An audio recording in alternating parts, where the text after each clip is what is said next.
নবান্ন।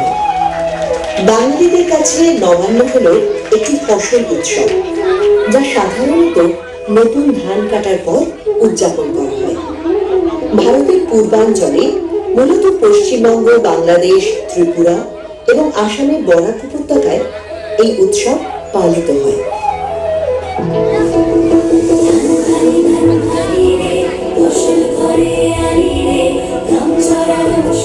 ফসল জীবন